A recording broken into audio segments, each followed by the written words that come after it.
Hey there guys, and welcome to another FPV guide video. Today we are going to be looking at a brand new super small video drone, and this is really the category that tugs at all of our hearts, simply because we all dream about going hiking in the mountains, seeing this sunset, pulling this out of our backpack and go, phew, fly, get me some video, come back, go in my backpack and keep hiking, right? And up until now, I've been taking my favorite GH4 camera everywhere. So if I'm up in the mountains and I wanted some sunset video, I basically want to take my GH4, put it on a little multi-rotor, and let me show you what that looks like. There you go. That is not even a GH4, that is my GX8 camera on the gimbal here. And as you can see, this is fairly large. So if I come over here, you can see how it works. The camera is mounted here with a screw down the bottom. It is stabilized and you can see the size of the pancake motor right here. So just to move this gimbal for a GH size camera is enormous. So is the aircraft, by the way. If you were to unfold this right here, you can see the size of these propellers. But I gotta tell you, when you fly that in the air, this is a fantastic aircraft. And the video you get back from a Panasonic GH camera is of course also fantastic. So no doubt about that. But the real question is, I don't know very many people willing to lock this up in the mountains on their backpack. You basically need one guy to carry this, one guy to carry your backpack and your snacks, and one guy to carry the water that you need when you're carrying this. Well, that was a professional size GH4 camera rated aircraft. The size of that was big, and it's also heavy. Frankly, you don't want to be hauling or carrying that up in the hills somewhere to get a nice sunset.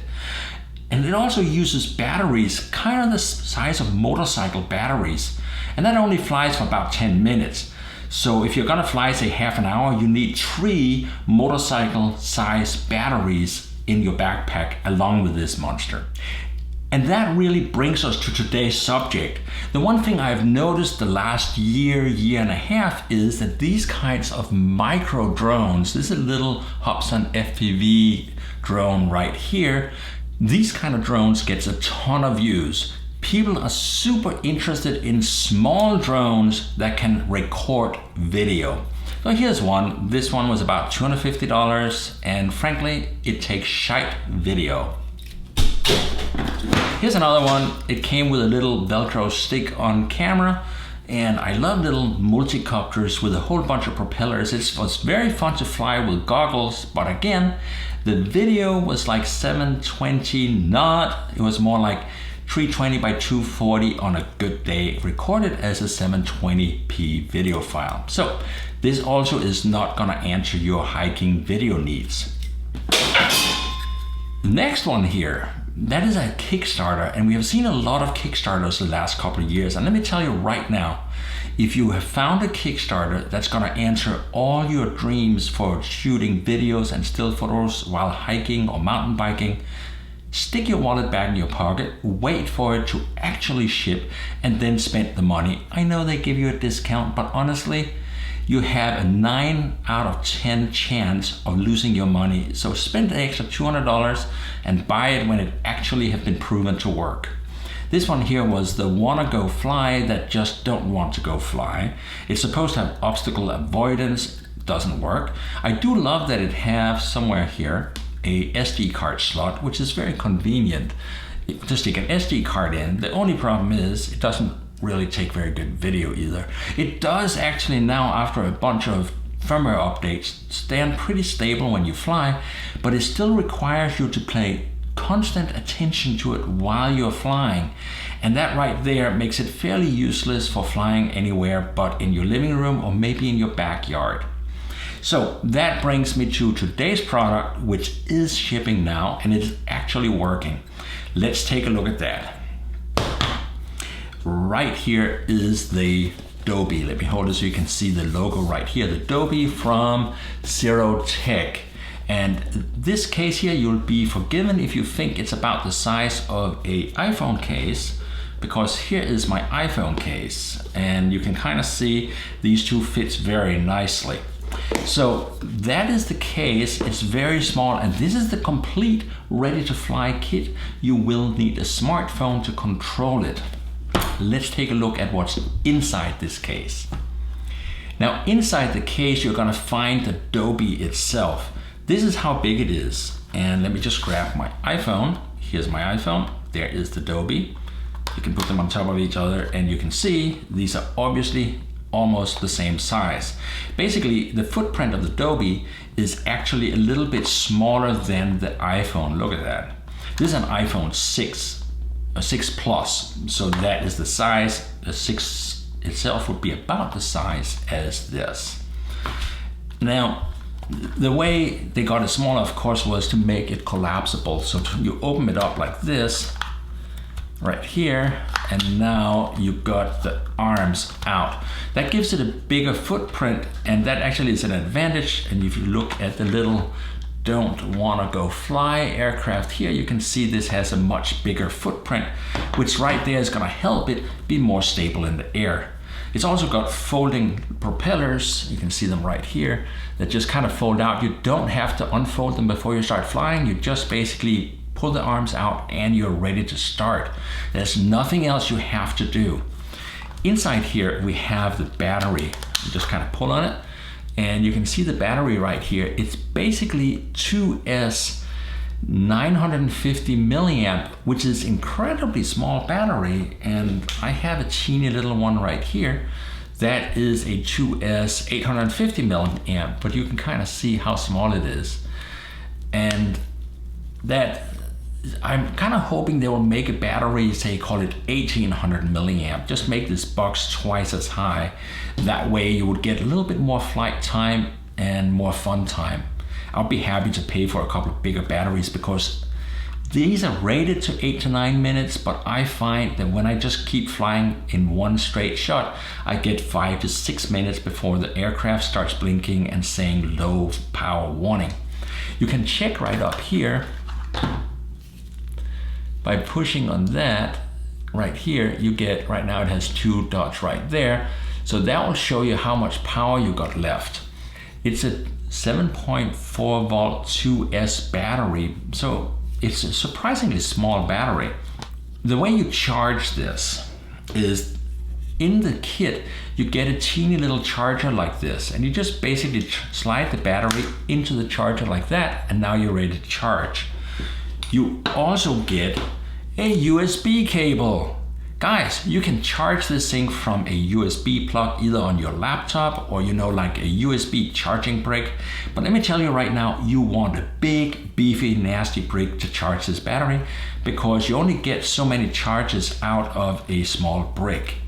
Now, up here, I don't know if you can see it. Look at this plug. I have never seen a plug like this before.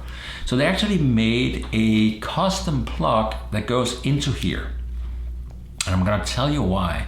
That is because when I plug this into a USB power source, I will get a red light right here in the corner indicating that charging has begun.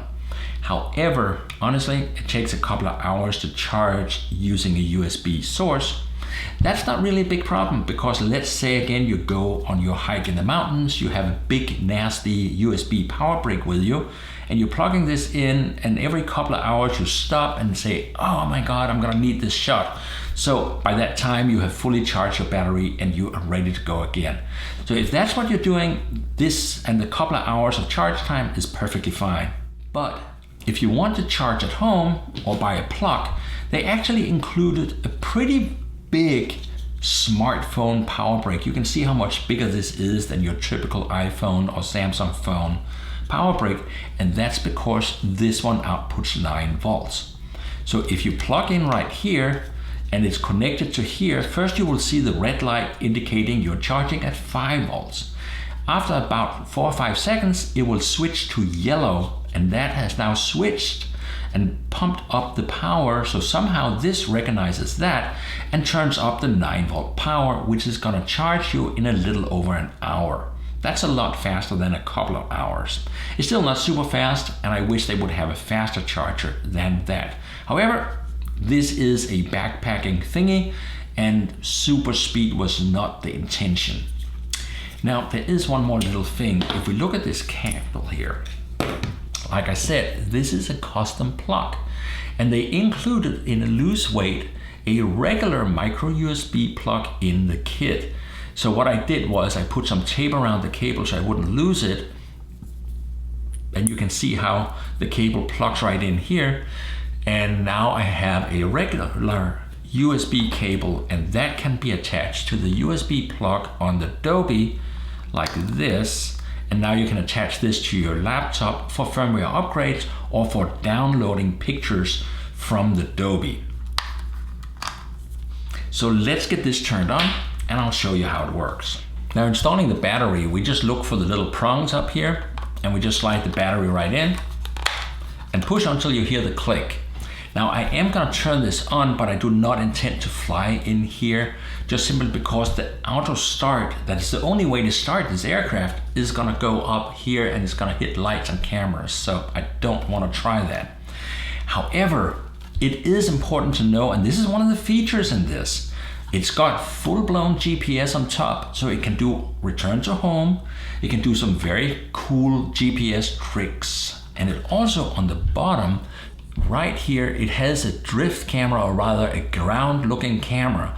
That allows it to fly without GPS indoors. It's also right here got an ultrasound altitude sensor. So that means this would fly right here in the studio without having GPS connection, and it would lock onto an item on the ground so that it would not drift around and would sit there. I have tested that and it works surprisingly good, just not right here in this studio now. So before I turn it on, I'm gonna collapse the legs. That's gonna prevent me from having little propellers going all over this place. Let me show you again the motor here. It's an actual brushless motor and with a collapsible propeller. It's a very nice propeller, and crashed this a couple of times, and I have not managed to mess it up yet. There we've got the battery on that. We have the charger. I'm just gonna plug everything back together, unplug it from the custom plug, plug it in here, plug it into there. Now the charging cable is back together, and let's get the phone. Now, to start this up,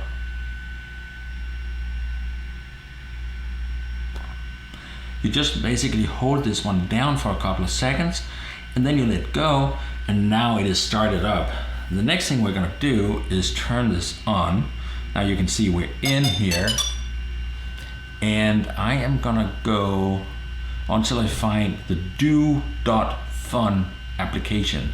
I have no idea who named it do.fun, but hey, that's the application. There it is, do.fun. And now we see the aircraft right here.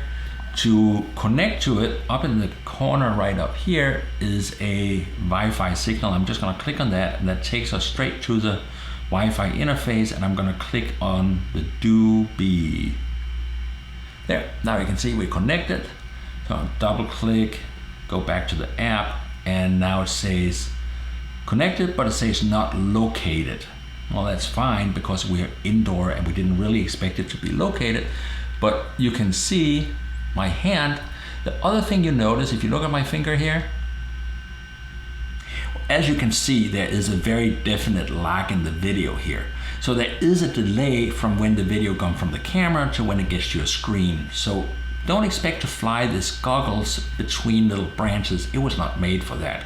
This is made to be sitting at a cafe or standing up on a hiking trail and deciding to take a selfie and set this up for a selfie. So I call this a selfie drone.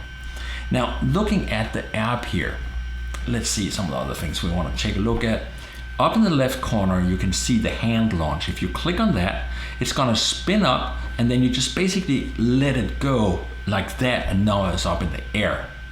Down the bottom here, you see the arrow that launched. If you hold that down, it's gonna count 1, 2, 3, ready, and then you let go, and it's gonna take off by itself. Again, it is a fully automatic aircraft, so it's gonna go to this height by itself. It's not gonna wait for you to fly it. It's gonna go there and hang there.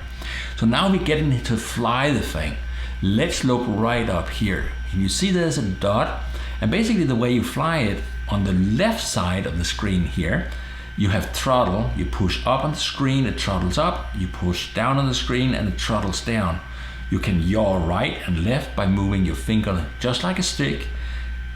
Pushing your finger on the stick here, right now it is in tilt mode, meaning that when I hold down on the right dot, it allows me to do like this or like this, and that's how the aircraft will fly.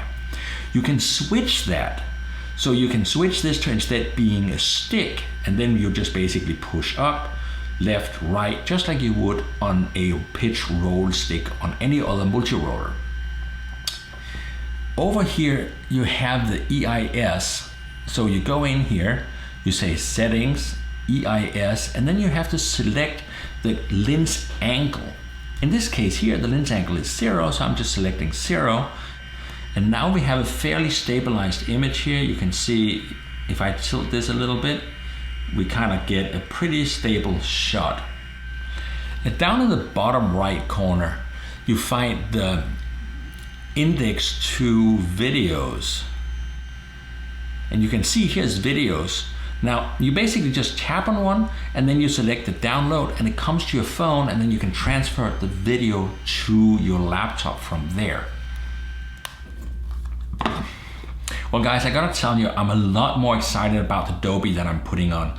I have had more fun flying this thing than a lot of other multirotors I've had in my hands lately.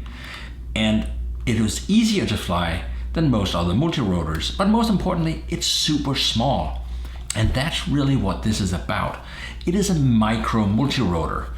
As you already noticed, it's not a Phantom and it's not a Unique or any similar prosumer multirotor. This one is pocket size. You can stick it right in your pocket and you can pull it out when you want to use it and stick it back when you're done. Nothing else quite does that quite as neatly as this aircraft does. And up front here, what you find is a 4K camera. So the 4K camera is then being stabilized, and what's really interesting, they have chosen to use a Snapdragon processor. So it's actually a fairly well-powered processor taking care of flying it. And that makes this much more of a video drone than a Hoover toy drone. This has all the features, the down-looking camera, the ultrasound, the 4K camera that then stabilizes the image and saves a 1080p file, but it's not 1080p because the resolution is 720p. So here's the thing, 720p is plenty. It is adequately enough for making a nice video file of a flight. And that's really why I'm excited about this, because this is what I think drones will be looking like in the form factor and function in say 2-3 years from now.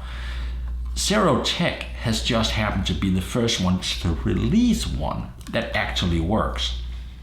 And I don't know if you know about ZeroTech, but ZeroTech is actually a flight controller manufacturer. And they've been around for about as long as DJI. The only difference is they started out focusing specifically on industry and government, whereas DJI focused pretty much exclusively on consumers with a little bit of attention to industry and government. When you get this in the air, it's very evident that ZeroTech already knows how to make a good flight controller with a good GPS lock and a good IMU to keep this thing stable. But as usual, we don't buy drones based on future features, we buy drones based on what they can do today. So don't buy this expecting follow me. Buy it if you need a drone that fits in a pocket that shoots 720p. That's the reason to buy this. Now, when you send it take off, you basically can stick it in your hand, select the hand launch, wait for it to spin up and do like that. Make sure you keep your fingers down. I got my pinky in the prop and I gotta tell you, it hurt like beep beep. It really hurt. but it didn't draw blood, and that's one of the nice things about an aircraft this big, because it's less intimidating than bigger aircraft, and you don't feel like you're gonna die if something goes wrong. That's actually a nice feature here. Now, it has a great thing called a short movie. On the app, you go and select short movie and the time, say 10 seconds. Now, while it's flying, what you do is you hold down, you start recording, then you hold down the control button and you tilt out your phone to send it out, taking this video. Now, when it's gone 10 seconds out, like you adjust it, it's gonna stop and it's not gonna go any further. Then you just basically let go and it's gonna come right back to you, and now you're ready to land. So to wrap this up, what do I really think about this? Well, obviously guys, you already know I like it. I love the freaking thing. This is fun. And it impresses people when you put it in your hand, tap launch, and it just kind of take off. It also has an automatic mode. Once you turn it on and the app is ready, you can tap on it and it launches by itself. That's all very cool. I love the hand landing feature.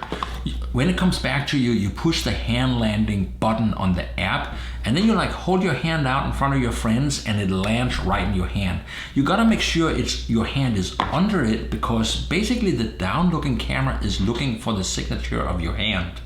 So make sure you scoot it in. And I found something funny. One day the sun was down, so there was shadow on my hand, and it simply did not recognize it as a hand and it didn't land. So I kind of had to like get down a little further to get rid of the shadow, and once it saw the hand, it lands directly in my hand. It is a very cool feature. And I actually crashed twice doing that because it was a bit windy, and when it landed in my hand, it came off to the side, which ended up in the grass. So if it's really windy, I would just land it straight in the grass or in the dust. Just get on the ground, because you don't really want it to stop and then hit the ground. I think it's gonna be potentially a runaway success for ZeroTech. At the moment, it is listed at $399, and it's usually selling for $350-ish, $375-ish. I think that's in the high point, and I think in a couple of months this will be selling like crazy at $299, so that is my guess. I also find the batteries is a bit steep at $60 a pop for a 5-minute battery, but it is a very small thing, and quite frankly, they're the only people in the market right now that has a full-on GPS drone with ground camera and ultrasound down-looking altitude monitor. Nobody else does quite that, so that may make it worth the extra money. I think a lot of people are gonna be fascinated by this being able to go in the backpack. I can tell you for sure, I'm incredibly fascinated with it, and I wish I had 2 or 3 more batteries. So that's it guys, stay tuned for more videos.